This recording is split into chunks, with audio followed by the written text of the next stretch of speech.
The first thing I did after being reborn before the apocalypse was spend millions on a 660-ton vehicle. Because once the cosmic radiation from the mech spark covered the world, every vehicle people owned would become their exosuit mech. Some people's Ferraris turned into agile assassin mechs. Some people's heavy trucks became unstoppable tank mechs. Some people's concrete mixers became long-range mage mechs. And the transformation followed conservation of mass. The bigger, heavier, and tougher the vehicle, the stronger the mech. But in my last life, I was so broke that the only thing under my name was an unpaid shared bike.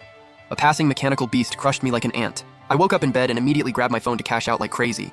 There were only 7 days left before the apocalypse. Within those 7 days, I had to build an invincible steel beast. After a full night of work, a cold 5 million sat in my account. Yeah, there was no way I was getting a government job in this life. The next day, I went to the heavy industrial machinery trading zone and spent 3.8 million on this 660-ton monster. You have to know, the mechanical beasts in my last life were only around 500 tons. But just having the shell was nowhere near enough, so I drove this steel giant to a black market mod shop. I muttered to myself. Next, add a ram, weld on steel bar armor, turn the bed into a mobile armory.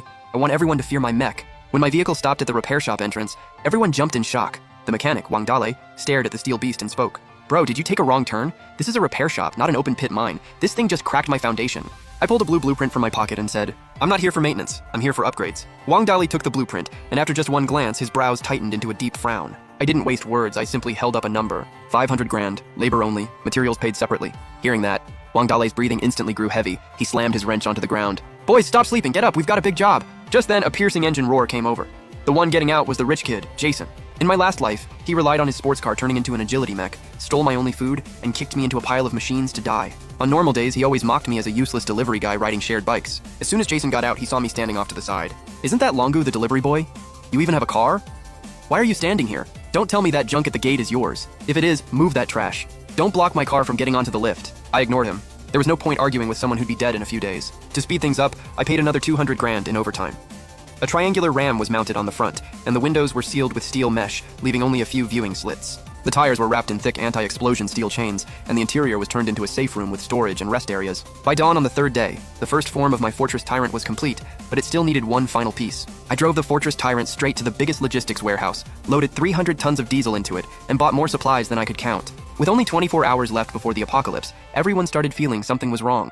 The sky turned a strange grayish yellow, and a higher dimensional energy wave was approaching Earth. I drove the Fortress Tyrant slowly toward a dead-end road. The terrain was high, the view was wide, and it was easy to attack or defend. Most importantly, there were few people and few cars. The first wave of the apocalypse wouldn't come from mechanical beasts, but from the vehicles around humans. During evening rush hour, thousands of cars mutated at once, and the war they caused was the real hell on Earth. I parked the huge mining truck at the end of the broken bridge, facing outward, ready to charge down at any time, quietly waiting for the mutation. As a purple shockwave tore across the sky, the whole world let out a metallic roar, and the black beast on the broken bridge completed